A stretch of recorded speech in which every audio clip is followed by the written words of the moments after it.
저는 몸도 많이 아프고 빚까지 짊어져 질소통을 머리맡에 두고 자살하자는 마음으로 살고 있습니다.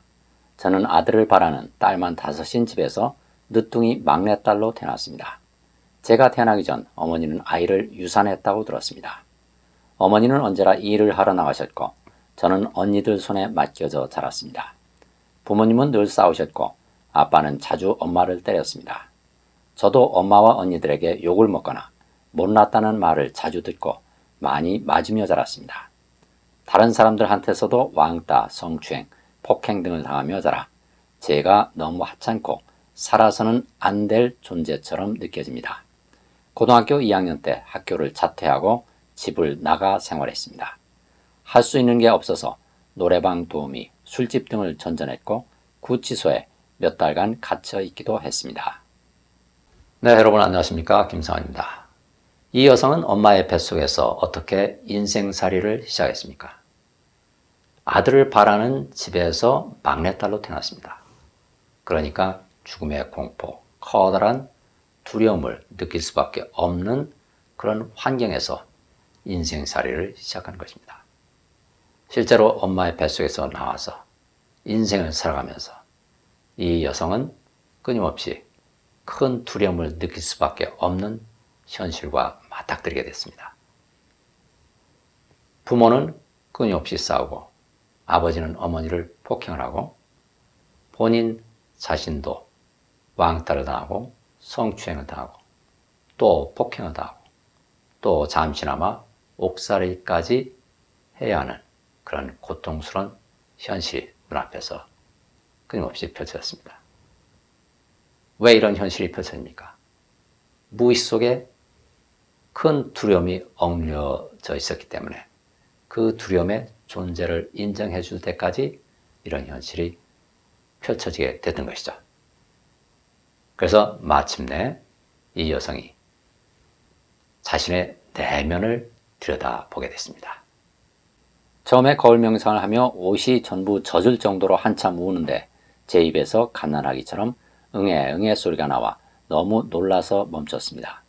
그 뒤로 성적으로 수치스러운 일들이 떠오를 땐 하체가 시리며 저리고 감각이 사라지기도 해서 너무 무섭고 많이 아팠습니다. 제가 2번 낙태했던 태아들에게 미안하다, 죽여서 미안하다, 엄마를 용서해줘 라고 말하며 아이들에게 용서를 구하다가 엄마가 나를 미워했던 것도 아빠한테 맞고 많은 자식들을 키우느라 그랬던 거구나 하는 생각이 들었습니다. 제가 낙태에 대한 죄책감을 용서받고 싶어서 성당에서 신부님을 붙잡고 고해성사를 한 적이 있었는데 신부가 저한테 절대 용서받지 못할 죄라고 했습니다. 또 어제는 숨이 안 쉬어지고 답답해서 거울 앞에서 너무 답답하고 숨이 안 쉬어진다고 했더니 엄마 나 좀 여기서 꺼내줘, 나 좀 살려줘 라는 말이 나오면서 크게 울음이 터졌고 온몸에 땀도 났습니다. 자궁 속 같은 느낌이었고 아빠가 엄마를 강간하듯 관계를 했던 장면처럼 느껴졌습니다.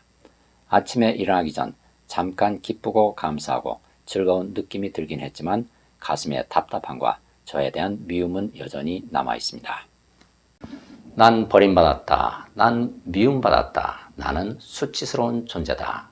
이런 고통스러운 생각들은 왜 끊임없이 내 마음속에서 올라와서 나를 고통에 빠뜨리는 걸까요? 왜 1년도 아니고 2년도 아니고 수십 년간에 걸쳐서 끊임없이 올라오면서 내 삶을 지배하는 것일까요? 그런 고통스러운 생각들을 끊임없이 쏟아내는 누군가가 내 무의식 속에 억눌려 있다는 얘기입니다. 그 누군가는 누구입니까? 바로 내 무의식 속에 억눌려 있는 자아들, 수많은 나들이죠. 난 미움받는다라는 생각이 두려워서 그 생각을 억눌러 놓으면 생각은 생각을 할 수 있습니다. 그러니까 그 생각이 뭉쳐져서 응어리가 져서 인격화된 존재가 되어버립니다. 사람 속에 사람이 되어버립니다. 그런데 생각은 감정을 갖고 있습니다. 그래서 감정도 점점 사나워지죠. 사나운 감정을 품은 자아들이 내 무의식에 억눌려 있기 때문에 그 자아들이 사나운 감정을 품은 생각들을 끊임없이 올려보내기 때문에 나는 그 생각들을 나로 착각해서, 그 자아들을 나로 착각해서 그 고통스러운 삶을, 인생을 살아가게 되는 것이죠. 그렇다면 거기에서 벗어나려면 어떻게 해야 됩니까? 무의식에 억눌려 있는 자아들도 나가 아니고 그 자아들이 쏟아내는, 올려보내는 부정적인 생각들도 나가 아니고 진정한 나는 그 자아들을 가만히 바라보는 관찰자구나. 관찰자가 나라는 사실을 깨달을 때 그 고통에서 마침내 벗어날 수 있게 됩니다. 지금까지 제가 여러 차례에 걸쳐서 되풀이해서 말씀을 드렸습니다만 다시 한번 되짚어보죠. 오늘 이러한 일들을 가만히 떠올려 보세요. 어디서 어떤 모습으로 떠오릅니까? 내 마음속에서 이미지로 떠오르죠. 내 마음속의 이미지 속에는 나도 들어있고 내 가족도 들어있고 산도 들어있고 하늘도 들어있고 들판도 들어있고 거리도 들어있고 모든 것들이 다 들어있습니다. 현실이라는 것은 내 마음속에서 일어나는 상영되는 영화구나 하는 사실을 알 수 있습니다. 지금 이 순간은 어떻습니까? 지금 방 안에 앉아 계시다면 맞은편에 있는 벽면을 한번 가만히 바라보세요. 그 벽면은 실제로 존재하는 것입니까? 가만히 살펴보면 그 벽면의 앞쪽 한 면만 보인다는 사실을 발견하게 됩니다. 한 면만 보기 때문에 이미지죠. 하지만 나는 내가 벌떡 일어나서 뚜벅뚜벅 몇 걸음 걸어가서 그 벽면을 내가 손으로 이렇게 딱 만질 때 촉감이 느껴지기 때문에 그 벽면은 실제로 존재하는 것이다. 이렇게 철석같이 믿고 있습니다. 그렇다면 실제로 한번 내가 일어나서 뚜벅뚜벅 걸어가서 그 벽면을 한번 만져보죠. 만져보면 손끝에서 촉감이 느껴집니다. 촉감이 느껴지기 때문에 이것은 실제로 존재하는 것이구나. 이미지가 아니구나. 하지만 그 촉감이 실제로 존재하는 것입니까? 그 촉감을 느끼는 내 손끝도, 이 손도 찰나찰나 변화하면서 매 순간 달라지고 있습니다. 매 순간 시간의 흐름에 따라서 늙어가고 있습니다. 그리고 내가 만지는 그 벽면도 역시 매 순간 변하고 있죠. 시간의 흐름에 따라서 흘러가고 있습니다. 늙어가고 있습니다. 내 몸도 시간의 흐름에 따라서 변화하는 것이고 또 벽면도 시간의 흐름에 따라서 변화하는 에너지입니다. 그러니까 실제로 존재하는 것은 아무것도 없죠. 바로 촉감이라는 것도 바로 이 순간, 이 찰나에만 존재하기 때문에 이 순간에만 존재하는 것이 실제로 존재한다. 이렇게 말할 수는 없는 것입니다.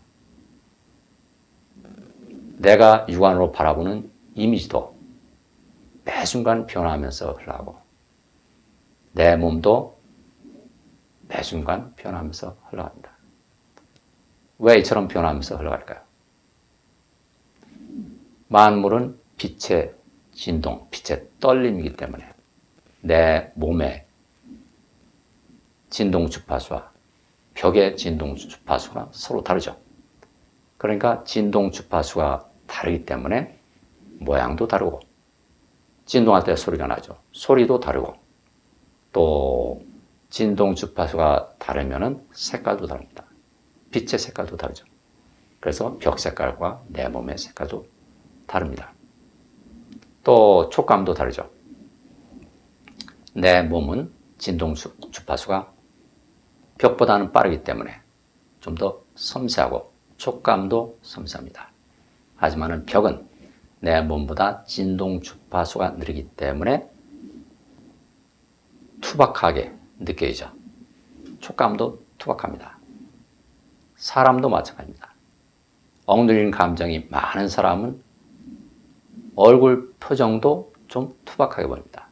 하지만은 마음을 많이 갈고 닦아서 마음이 밝아진 사람, 얼굴 표정도 밝게 보이고 또 좀 더 섬세하게 보입니다. 진동 주파수가 빠르기 때문에 그런 것이죠. 앞서 여러 차례 말씀을 드렸습니다마는 우주 공간은 무한한 근원의 빛, 사랑의 빛으로 가득합니다. 이 사랑의 빛들은 내가 생각하는 대로 내가 생각하는 것을 내 눈앞에 펼쳐지도록 연출을 해줍니다. 내 무의 속에 부정적인 자아들이 억눌려 있으면 그 부정적인 자아들이 끊임없이 쏟아내는 이 부정적인 생각들이 사랑의 빛들을 움직여서 진동시켜서 부정적인 현실이 내 눈앞에 펼쳐지도록 해주게 됩니다. 우리는 생각을 바라보면서 살아가고 있는 것입니다. 그러니까 내 눈앞에 부정적인 현실이 자꾸만 펼쳐진다면 내 무의 속에 부정적인 자아들이 많이 억눌려 있다는 얘기고 그 부정적인 자아들이 쏟아내는 부정적인 생각들이 내 현실을 창조하고 있구나. 이런 사실을 깨닫게 되면 바깥 현실을 바라보는 게 아니라 내 마음속을 들여다보게 되죠. 진정한 나는 내 무의 속에 억눌려 있는 이 자아들이 아니라 그 억눌린 자아들과 억눌린 자아들이 쏟아내는 부정적인 생각들을 가만히 들여다보는 관찰자구나. 근원의 마음이구나. 근원의 사랑이구나. 순수 의식이구나. 나는 무의식 공간 속에 들어와서 무의식 속에 억눌려 있는 감정을 풀어내기 위해서 그 인생 영화 속에 들어와서 그 인생 영화 속에 등장인물로 살아가고 있구나. 내가 무의식 속의 자아들과 나를 동시할 때 나는 그 인생 영화 속의 등장인물로 전락하게 되고 내가 그 등장인물들을 객관적으로 들여다보게 되면, 바라보게 되면 나는 관찰자로 자연스럽게 전환이 되는 것이구나. 무의식 공간 전체를 객관적으로 이렇게 바라볼 수 있는 것이 바로 거울 명상입니다.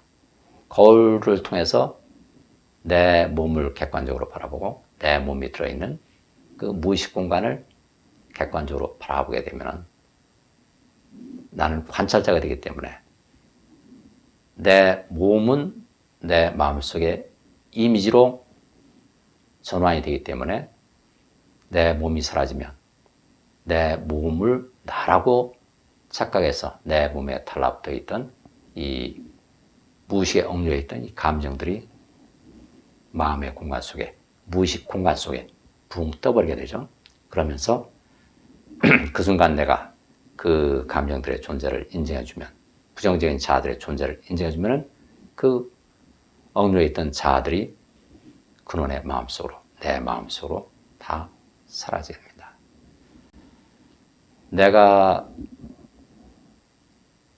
인생 살아가면서 여러 가지 죄를 지었다고 해서 내가 꿈속에서 인생 영화 속에서 등장인물을 사면서 죄책감을 느낄 만한 일들을 많이 했다고 해서 꿈에서 깨어나면서까지도 그 죄책감을 품고 살 이유는 없습니다.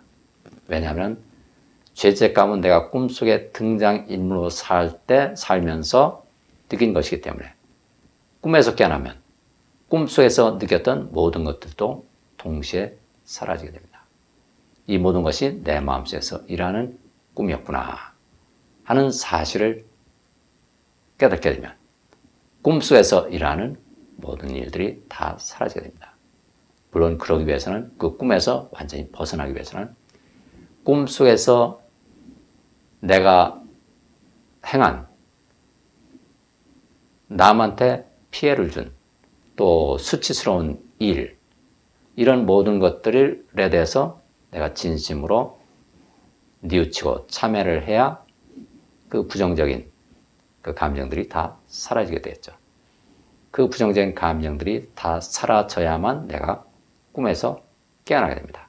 그래서 꿈에서 일단 깨어나면 모든 것들이 다 사라지고 나는 순수 의식으로 돌아가게 됩니다. 오늘 말씀은 여기까지 드리겠습니다. 감사합니다.